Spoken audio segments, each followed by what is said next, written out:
Yung Toyota Hiace Commuter. Share ko lang itong tips kung paano matatanggal itong brake drum. May mga pagkakataon kasi na yung brake drum hindi mo siya matanggal. Ayan, kasi yung brake drum na to karaniwan na dun sa mga Hiace. Meron siyang parang nakaangat dito sa gilid. Kaya parang yung brake shoe ay nahaharangan para lumabas yung sa gilid dito. So parang may nakaumbok sa gilid. Kaya pag hinuhugot siya, hindi siya matanggal. Yan. So share ko kung paano ninyo matatanggal at maiwasan na rin na masira yung brake shoe. Kasi sa kakapilit natanggalin, natatanggal yung brake shoe, yung pagkakadikit ng pad. Yan. So ito yung isang paraan para matanggal natin ng maiwasang masira. Dito sa likuran nitong brake drum, meron siyang parang butas na may takip na goma.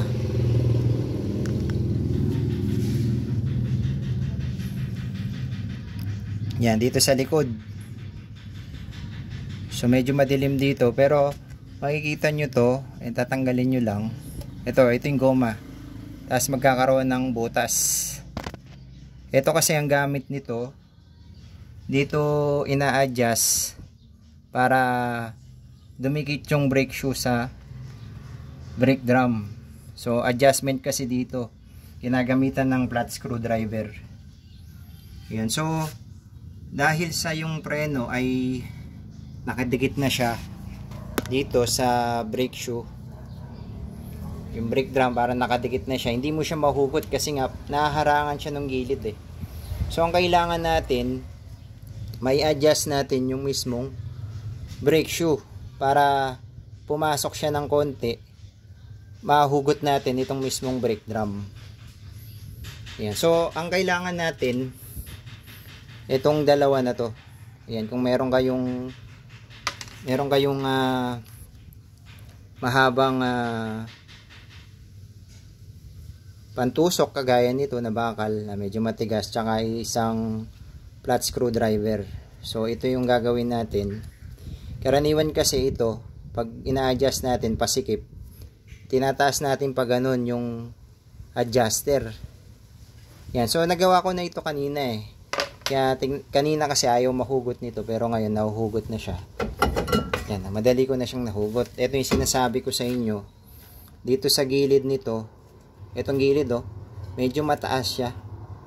Kasi hindi siya nakakain ng brake shoe eh. Kaya parang nahuhuka yung gitna at yung gilid ay mataas. Kaya kapag inuhugot natin siya, umaharang yung mismong brake shoe dito. Hindi natin mahugot itong brake drum. Kaya ang kailangan natin, mailayo natin dito yung mismong brake shoe para mailabas natin, hindi siya maharangan itong gilid. Ito yung sinasabi ko kanina. Ayan, di ba merong adjuster? So yung butas sa likod, tingnan nyo to papasok ko to. Ayun, di ba may butas. Karaniwan na kasi pagka ina-adjust natin ito pataas. Tingnan nyo i-adjust ko siya.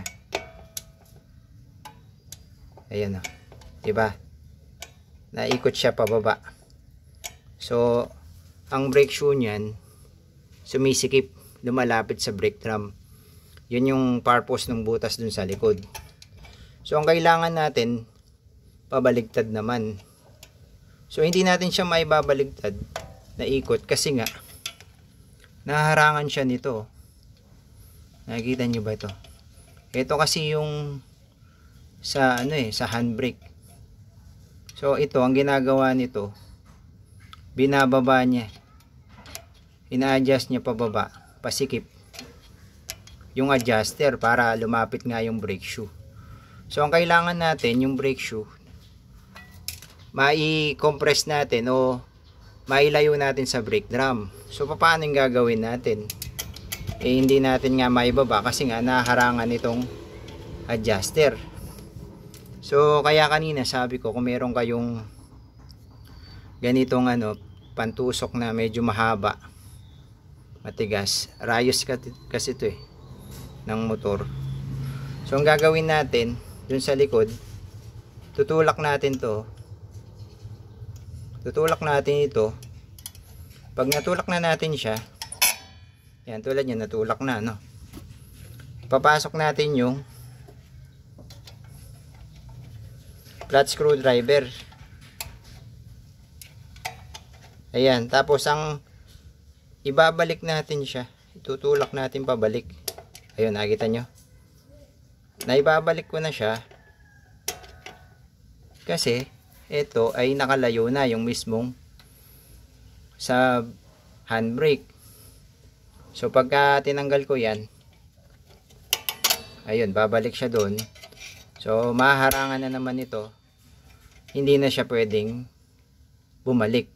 Ayan, kaya kailangan natin itong pantusok para maibalik natin yung adjuster.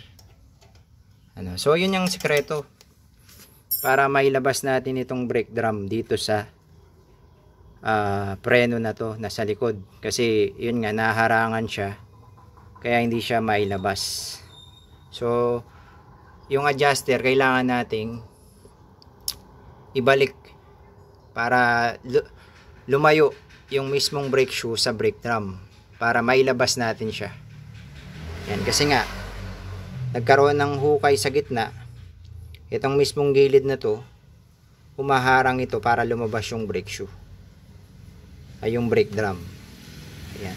Yung iba, ang ginagawa nila para hindi magkaroon ng hukay dito at hindi maging mataas yung gilid, nilalagyan nila ng papel dito, parang spacer, para yung brake drum lumayo ng konti. So kakainin nga naman niya to, yung sa gilid na to, so hindi sila mahirapang magbaklas. Pero kung ganito na, nagkaroon na ng problema, nagkahukay na yung gitna, yun nga, yung adjuster na yun, gamit lang yung rayos na to, yung pantusok natin, tsaka yung flat screwdriver, so may lalabas natin yung brake drum. Yan. Sana nakatulong sa inyo para hindi kayo mahirapan na ilabas itong brake drum. Minsan kasi sa kakapilit, ito, natatanggal to. Tulad kanina, ito, nagkaroon siya ng gasgas dahil pinipilit ko siya. Ayan. Pero dahil dun sa ano, na-adjust natin yung mismong adjuster para lumayo yung brake shoe sa brake drum, nailabas natin ng maayos, nang walang kahirap-hirap. Yan. Sana nakatulong sa inyo.